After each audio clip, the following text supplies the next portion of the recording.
Bonjour à tous. Aujourd'hui, on va vous présenter un seinen du nom de Glouton et Dragon de Ryoko Kui.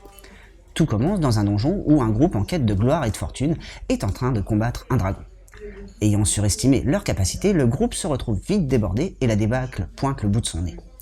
Dans un effort surhumain, le mage Farine va sacrifier sa vie pour téléporter les autres en sûreté. C'est donc à l'extérieur du donjon que les compagnons vont reprendre leur esprit.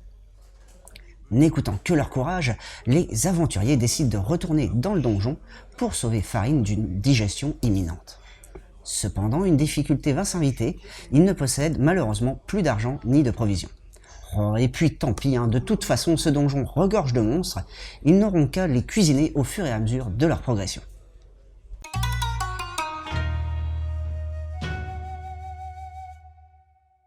Au niveau du trait, pas grand chose à redire malheureusement. Il est très simplifié avec une quasi-absence d'arrière-plan.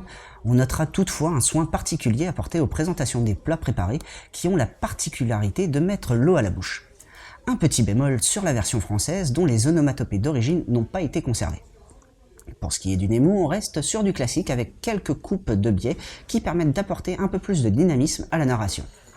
D'un point de vue qualitatif, Casterman nous offre ici un ouvrage avec une assez bonne finition ainsi que l'utilisation d'un papier épais.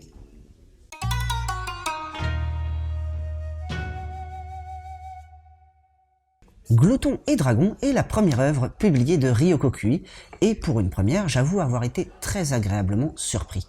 En effet, le style graphique utilisé n'est pas ce que je préfère et je me suis dit aussi encore un énième manga sur l'univers du jeu de rôle. Mais Glouton et Dragon a su sortir du lot en s'apparentant plus à un livre de cuisine. Dans chaque chapitre, on va nous expliquer comment faire un pot-au-feu de scorpions géants et champignons ambulants, ou encore une tarte aux plantes mangeuses d'hommes. Et toutes ces recettes sont expliquées de façon simple et détaillée à la fois. De plus, ce qui est agréable, c'est que l'on peut transposer les techniques dans la vie assez facilement. On pourra alors apprendre à frire des aliments ou comment préparer des champignons entre autres. Ce manga révèle donc un petit côté éducatif sans pour autant être moralisateur avec l'intégration des apports des plats ainsi que l'équilibre alimentaire. Pour accompagner cette lecture, je vous conseillerais donc en entrée le chef de Nobunaga, où l'on va suivre un cuisinier qui va se réveiller en plein XVIe siècle. En plat, les gouttes de Dieu de Okimoto Shu, qui a su donner envie à des milliers de Japonais de découvrir le patrimoine viticole français. Et en dessert, le gourmet solitaire de Jiro Taniguchi.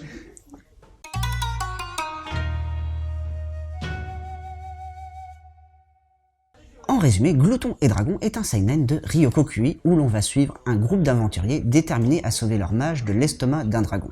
Mais n'ayant aucune provision, ils vont alors devoir improviser et cuisiner tout ce qu'ils vont combattre pour pouvoir survivre.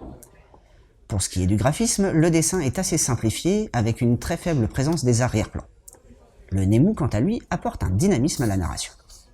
Si vous appréciez la bonne chair, mélangée à l'aventure avec un petit côté survivaliste, je vous conseille ce titre. C'est un manga des éditions Casterman qui est au prix de 8,45 €. Sur ce, bon appétit!